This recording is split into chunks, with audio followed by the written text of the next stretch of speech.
Hello and welcome back to another episode of Mashup. We're your hosts. I'm Scott. And I'm Ariel.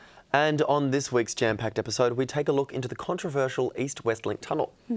And also we look at some hot spots around Melbourne that will make a vacation to die for. But first, Scott, have you ever been in a fight? A fight. A fight. Well, Ariel, I'm glad to say that I haven't been into a fight, but if I had, I would love to take some lessons from these guys. Check them out. Today we take you to North Melbourne at 64 Sutton Street, where we meet Steve, the owner of his gym, North Melbourne Boxing and Fitness. Well, we've been here for the past 7 years and we've expanded our business over the last 7 years to basically accommodate the growth in fitness in the industry.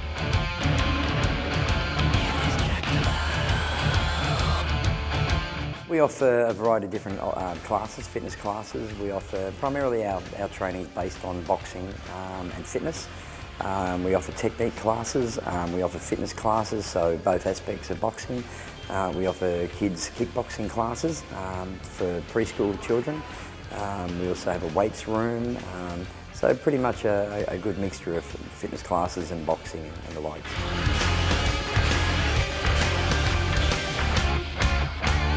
And I think that, you know, our years of experience in that field has really enabled us to stand apart from a lot of just your mainstream gyms where they have personal training and I suppose, you know, more mainstream fitness-based regimes, whereas ours is pretty much geared towards the boxing. We have professional boxers here and right through to accommodating beginners and all levels in between.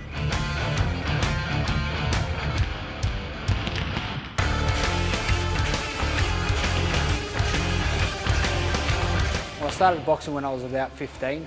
I'm now 23, but I had my first fight when I was about 15 or 16. Jake is currently the Australian Super Middleweight Champion, which he won in his 5th professional fight. Jake Carr, good body shot from Carr. Carr, watch this for defence. Side to side, attack, defence again. This kid is amazing. He has now had 8 professional fights and is rated as one of the top 40 boxers around the world. Ladies and gentlemen, your winner and new Australian Super Middleweight Champion, Jake Carr. Boxing definitely kept me focused. You know, it's a very disciplined sport, and being down here at North Melbourne Boxing Fitness, you know, Steve's very big on that. You know, you have to be dedicated to do what you want to do, and if you work hard, you'll get your results, and that's what a lot of the members down here aim to achieve. You know, they put in all the hard yards, and they put in a lot of work, and they work on their fitness, and that's what we're all about, seeing results, and that's, you know, really what life's about.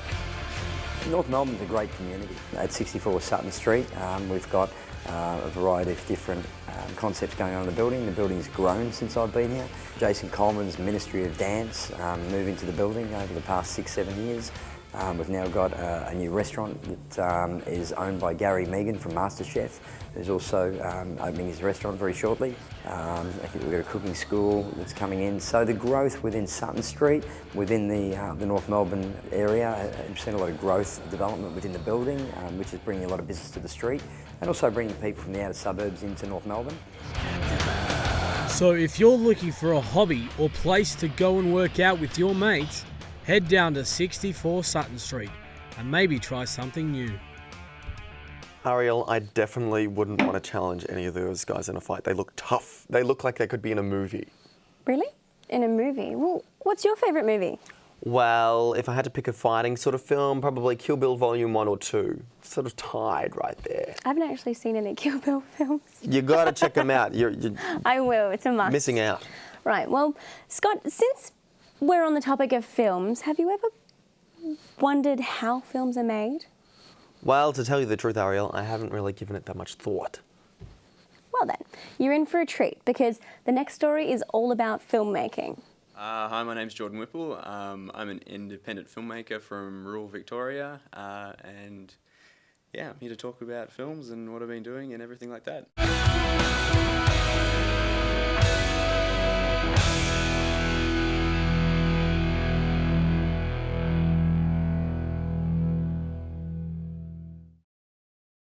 Jordan, where did your interest in film come from? It actually started in magic.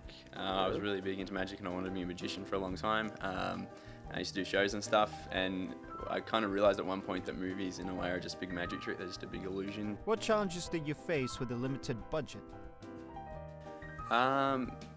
Pretty much every challenge you can possibly face, I suppose, with a budget. If you have a budget, it's awesome, but usually everything I've made so far I've worked without a budget totally. So yeah, it can be hard, but I think the key to doing the independent filmmaking and not using as much money as with the big, budgeted films is, knowing your limitations. And I try and come up with ideas and stories that would be available to me, and I can use things around me to kind of compile them all together and try to make something that looks like it has a budget, but in fact I'm just using, what I've got around me and everything like that. So, what kind of cameras do you use?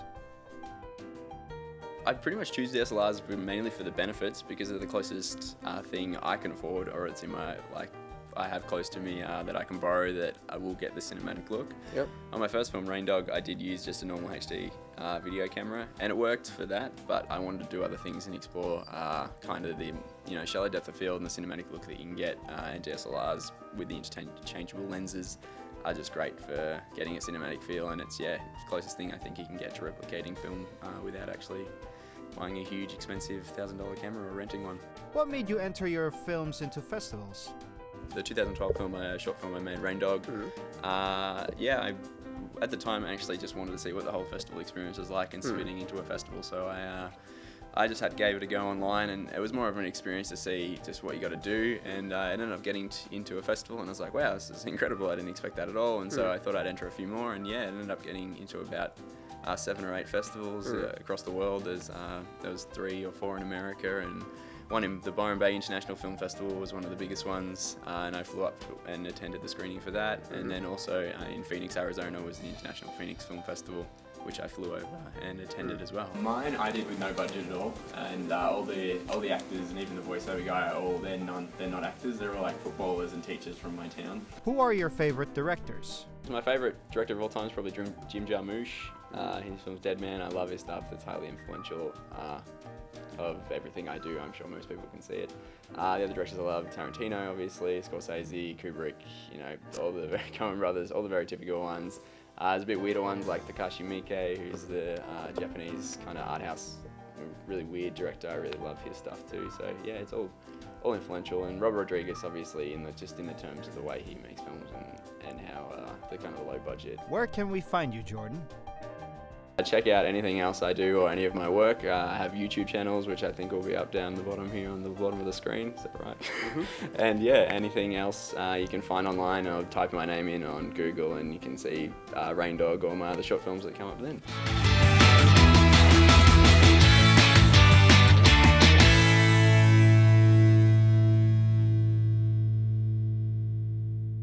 Wow, that's really inspirational. Can I say, and another Tarantino fan. Hey. I actually think I feel inspired. I might start making movies myself. Really? Yeah, well, I'll tell you about that after the break.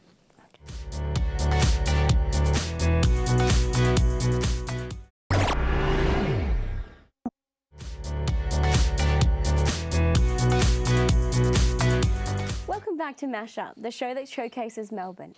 Just before the break, Scott was telling us how he may start making films. Ariel, I was kidding. It was just a joke. A joke. Wow. Speaking of jokes, I'm not. there's just some of the comments that have been made about our next story, the East-West Link project. Now, for those of you who'd like to know a little bit more information, let's find out some more. The East-West Link is a proposed 18 kilometers cross-city road and tunnel connecting the Western Ring Road and Eastern Freeway. Construction is to start late 2014 and finish 2019. The project is to have a cost of $15 billion. It attracted criticism for its effectiveness, priority over public transport, and the loss of parkland from Royal Park. Well, look, all I could say is that the Royal Park residents have got a concern with it, the Moonee Valley residents have a concern with it, and there's all those open spaces which are going to be impacted upon. So they should be putting the money into public transport and looking after the needs of the residents down in that area. It's a massive project, $8 billion project. So in actual fact, there will be creating more traffic hazards in and around the residential area of Moonee Valley. It's alleged the traffic will be improved, but Hoddle Street will be far worse. Well, all I can say is that in the short term, I presume it would bring employment to this area, but it'll certainly open up further traffic issues. 125,000 vehicles a day along the Eastern Freeway.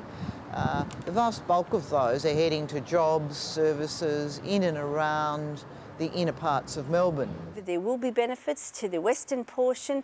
The trucks and the traffic will be freed up from travelling over the Westgate Bridge, so that will be certainly an improvement getting in and out of the dock. It's thought that it'll benefit freight traffic, but freight traffic actually, the freight industry had actually preferred the Greensboro link off the Eastern Freeway. The money should be put into public transport and not wasted on a frivolous infrastructure project, which this government is just proving to be thinks will be a vote catcher.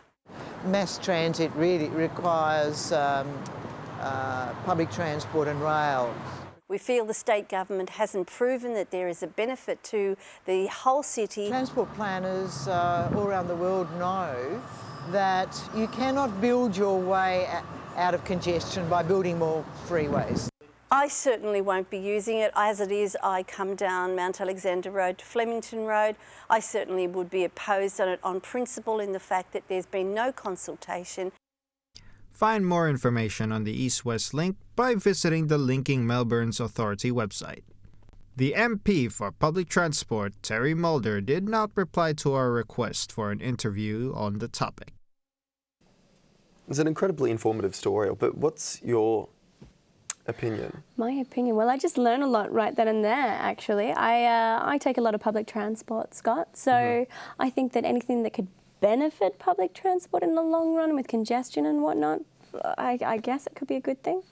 Well, I kind of feel like I do see some benefits of the East-West Link tunnel. However, I feel if you're spending that amount of money, I really feel like that you should be investing in public transport infrastructure as opposed to creating more roads. And that would help reduce some of the congestion. That's just my thoughts. I can understand where you're coming from. So, Scott, are you a huge music fan? Nice segue. I'm not. Well, I am. This Who next doesn't love story music? features an up-and-coming band in Melbourne. Let's check it out.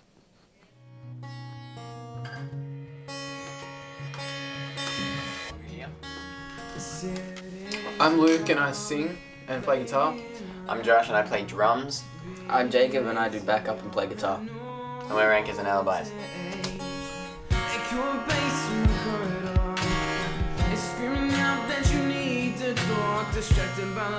Anchors and Alibis is a post-hardcore band from the northern suburbs of Melbourne.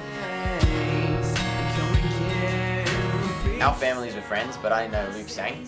And I saw one of his clips on YouTube once and I was like, hey man, let's start a band. And Luke's my brother, so I just tagged along.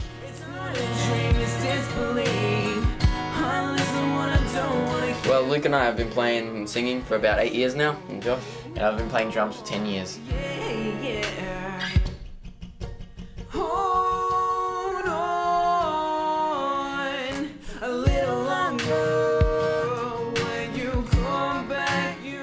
Well, the single we released, it's called Alyssa, and it was written for someone very special to us, and it's a very meaningful song. But you'll make it right for you, for yourself and everyone. We're all influenced by different bands and genres. Mine would be Issues and the 1975. Mine will probably be Let Live and Blink-182. I have to say, Good Charlotte and Simple Plan. When writing, we're influenced by things going on in our lives and just experiences we've been through. Our dream gig will probably be to like headline at Vans Warped Tour in America. You can check us out on Facebook, which is /Anchors and Alibis 1, and you can go on SoundCloud and it's just /Anchors and Alibis and you can hear our stuff there. My dream collab would be with Tyler Carter from Issues, that'd be sick. Mine will probably be Tyler Joseph from 21 Pilots right now. Yeah, it'd be awesome to do a collab with the Madden Brothers. Well, this year we plan to finish our EP and release it by next year, and hopefully get some more gigs next year.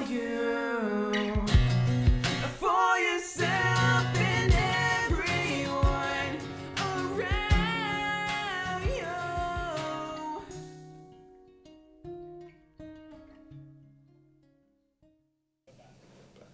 Wow, Scott, they're all really talented for such young people. I know, but oh my gosh. such nice guys as well. I'm really I wish them impressed. well. The next big thing, absolutely. Really lovely guys, but hugely talented, like you said. Well, Scott, would you look at the time? It's time for another break. So don't go anywhere. Stay in your seats because Mashup will be back right after this.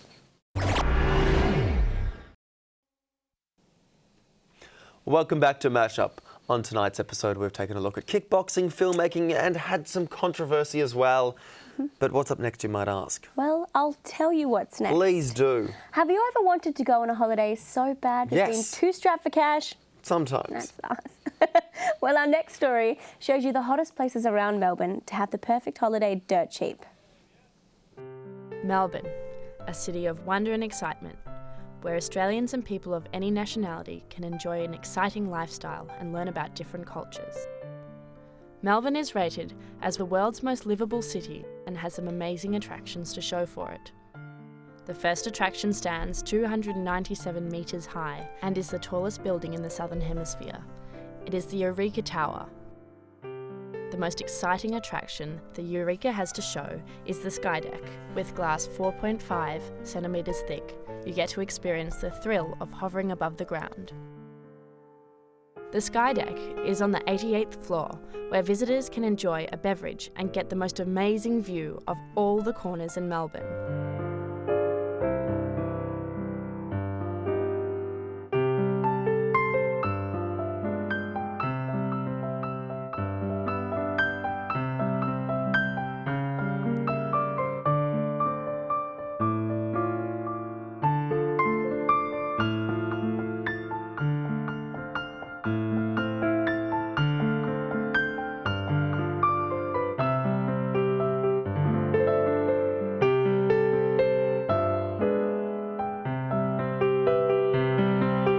Other Melbourne hotspots include Federation Square and the Crown Casino, where together over 27 million people visit each year. Another fantastic attraction is the Docklands, where you can find yourself relaxing in the wonderful cafes or enjoying your time by the bay.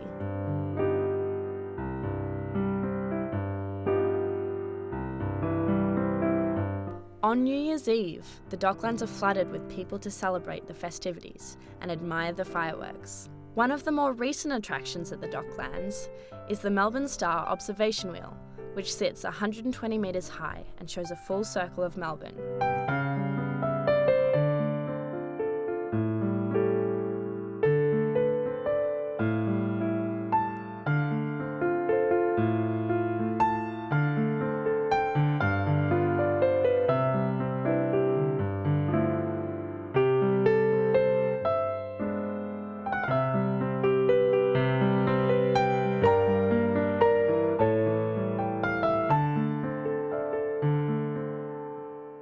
By day, the view is amazing, but there is always a spectacular show by night.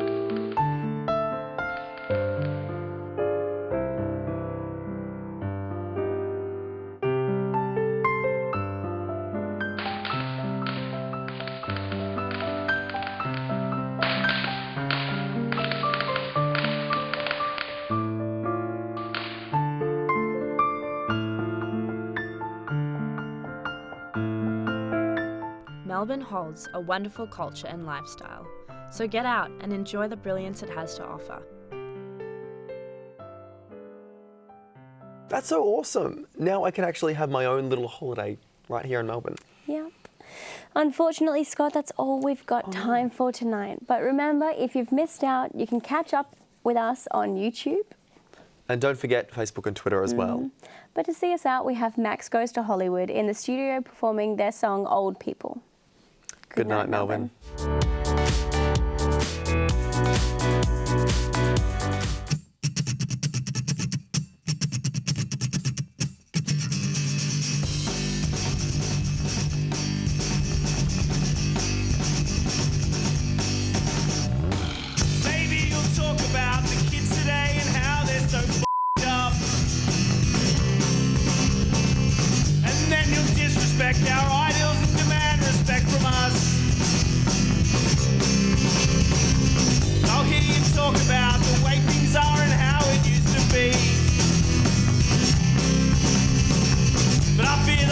condescending eyes you have will never let you see.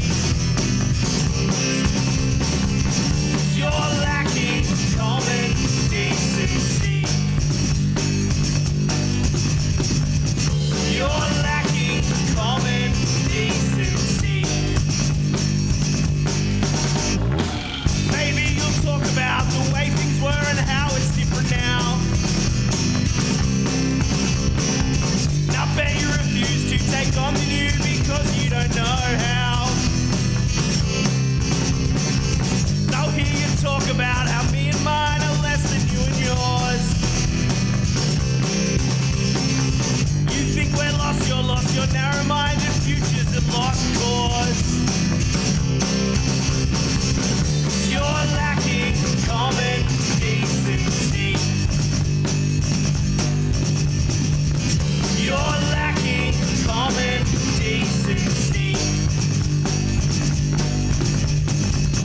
You might be here from long before, but I am new, so you might be common, but you're not decent.